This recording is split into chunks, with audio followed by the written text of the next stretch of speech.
थी। इसमें सात वाला आज पोस्टर्स बेल थी। इसमें भी जो हमारे ऑनरेबल जज साहब हैं वो आज लीव पे हैं, तो लीव पे होने अरूब साहिबा की प्रीवियस बेल थी, उसमें एडजर्न हो गया। उसमें जो हमारे लर्नड असिस्टेंट सेशन जज साहब थे जिनके पास केस था, वो उनका प्रमोशन होने की वजह से ट्रांसफ़र हो चुका है। तो नए गुजारिश है, जैसे मैंने अर्ज़ किया कि इस केस में शायद सिर्फ कानून से चीज़ें असरअंदाज नहीं हो रही, शायद बहुत सारे बताइएगा उस्मान उस्मान भाई, ये मेरे साथ वहाँ पे खड़ी से। अच्छा अच्छा, ये बताइए उस्मान जी, क्या आपका केस आरटीसी का लगा हुआ था, उनकी मिसेस का भी लगा हुआ था, क्या बना? पहले तो अरूब साहिबा की प्रीवियस बेल थी, उसमें एडजर्न हो गया। उसमें जो हमारे लर्नड असिस्टेंट सेशन जज साहब थे जिनके पास केस था, वो उनका प्रमोशन होने की वजह से ट्रांसफ़र हो चुका है। तो नए जो जज है उन्होंने ज्वाइन नहीं किया, इसलिए उसमें 29 डेट होगी इसी मंथ की। ठीक है। और सात वाला आज पोस्टर्स बेल थी। इसमें भी जो हमारे ऑनरेबल जज साहब हैं वो आज लीव पे हैं, तो लीव पे होने की वजह से इसमें भी एडजर्नमेंट ही होगी। अच्छा, मुझे बताइएगा कि डक्की भाई के अलावा बाकी भी जो है नाम सामने आए हैं, क्या लगता है कि जुडिशियल उनकी जो दिन है खत्म होने से पहले बाहर आ जाए? को एफआईआर नहीं दी, वो उसका प्रोसीजर ये होता है, पहले इंक्वायरी इनिशिएट होती है, रेफरेंस जाता है, रेफरेंस के बाद उनको जो उनके रेलेवेंट अथॉरिटीज उनके परमिशन के बाद एफआईआर लॉन्च होती है।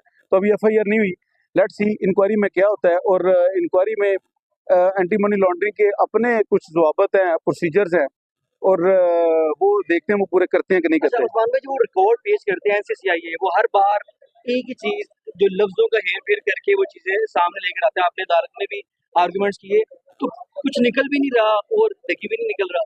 देखें, गुजारिश है जैसे मैंने अर्ज़ किया कि इस केस में शायद सिर्फ कानून से चीज़ें असरअंदाज नहीं हो रही, शायद बहुत सारी चीज़ें इसमें इन्फ्लुएंस रखती हों, क्योंकि काफ़ी हाईलाइट केस है। और हाईलाइट जब केस हो जाते हैं इस तरह नेशन वाइड, तो इसमें बहुत सारे लोगों की इस केस पे नज़र हो जाती है। और जब नज़र होती है तो फिर लोग कॉन्शियस भी हो जाते हैं इस चीज़ों को प्रोसीड करने के लिए। लेकिन इन सारी चीज़ों को इंशाल्लाह सामने रखते हुए हम इंशाल्लाह रिलीफ लेंगे। जैसा कि रिमांड में आप सारी सिचुएशन देखते रहे हैं, जो पहले फर्स्ट डे जब अरेस्ट हुआ था तो 2 डेज़ का रिमांड हुआ।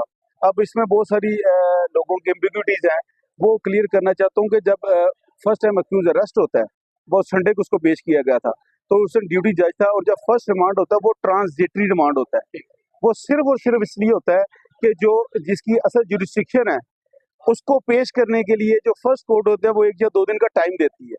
वो इसलिए 2 दिन का रिमांड होता है, that was a transitory remand. ठीक है जी, transitory remand first court of जब फर्स्ट टाइम अरेस्ट होता है, और अगर रेलेवेंट जज जिसकी जुरिस्डिक्शन हो वो अवेलेबल ना हो, तो ट्रांजिटरी रिमांड मिलता है 1 या 2 दिन का। उसके बाद रूटीन में रिमांड शुरू हुए, 4 डेज, 3 डेज, 5 डेज, जैसे आपके सामने है। और रही बात, वो सारी सिचुएशन आपके सामने रहते रही है कि जब आर्गूमेंट्स होते थे, तो जो प्रोसिक्यूशन होती थी, प्रोसिक्यूशन का जो हमारे आर्गूमेंट्स थे, जो फैक्ट्स हम रखते थे, जो लॉ सामने रखते थे, जो कंट्राडिक्शंस उनकी अपनी स्टेटमेंट्स पे और उनके केस में था, उसका जवाब कोई नहीं था होता, लेकिन इसके बावजूद रिमांड हो जाता था। अब उसमें सारी चीजें अगर कानून के मुताबिक ही चलती होती तो यकीनन ये ना इतना रिमांड ये लंबा चलना चाहिए था, और यकीनन ये बेल भी अभी तक ग्रांट हो जानी चाहिए। लेकिन इसके बावजूद हमें अपनी कोर्ट्स पे ऊपर यकीन है, बिलीफ है कि हमें इंशाल्लाह अदालतों से इंसाफ मिलेगा, और साथ इंशाल्लाह बहुत जल्द अपनी फैमिली के पास होगा और बेल आउट होगा। उस्मान भाई, लास्ट सवाल मेरा आपसे ये है, नदीम मुबारक जो टिकटॉकर भी हैं, उनका कहना है कि पहली जब जैन कुरैशी साहब पेश हुए तो हमने 2 दिन का रिमांड करवाया, लेकिन जब से उन्होंने वकील बदला है, 4 दिन का रिमांड, 5 दिन का रिमांड, फिर मैं आया, फिर मैंने आके वीडियो डाली, मैं अपनी लीगल टीम के साथ आ रहा हूँ। इस हवाले से आप क्या कहते हैं?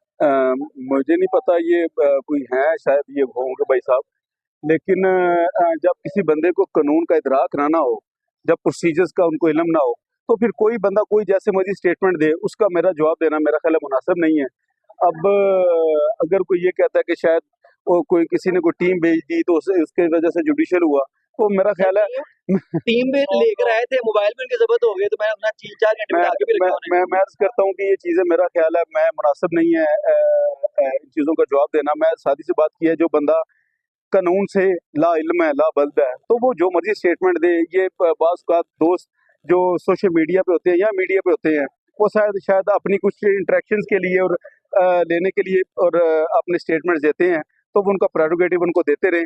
हम अपना काम कर रहे हैं और पूरी मेहनत से और इंशाल्लाह भरपूर तरीके से कर रहे हैं।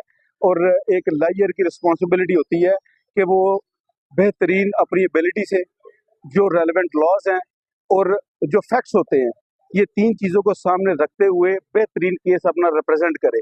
ये एक किसी भी कौंसल की, किसी भी लीगल जो कौंसल होता है उनकी रिस्पॉन्सिबिलिटी होती है, जो कि हम इंशाल्लाह अपने आपके सामने ड्यूटी पूरी करते रहे, भरपूर करते रहे हैं। बाकी कोर्ट्स के ऊपर क्वेश्चन मार्क करना ये मुनासिब नहीं।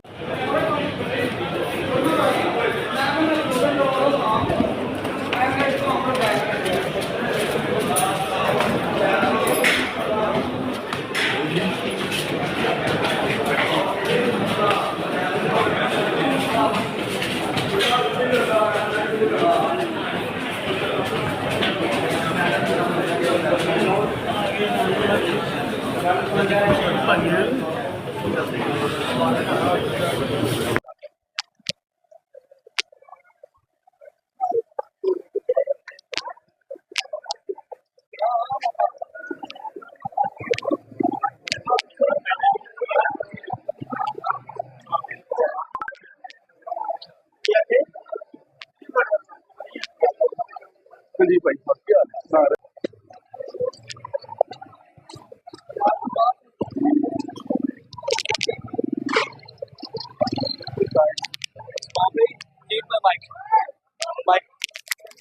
Thank you so much. ठीक है, जस्ट सिर्फ 1 मिनट।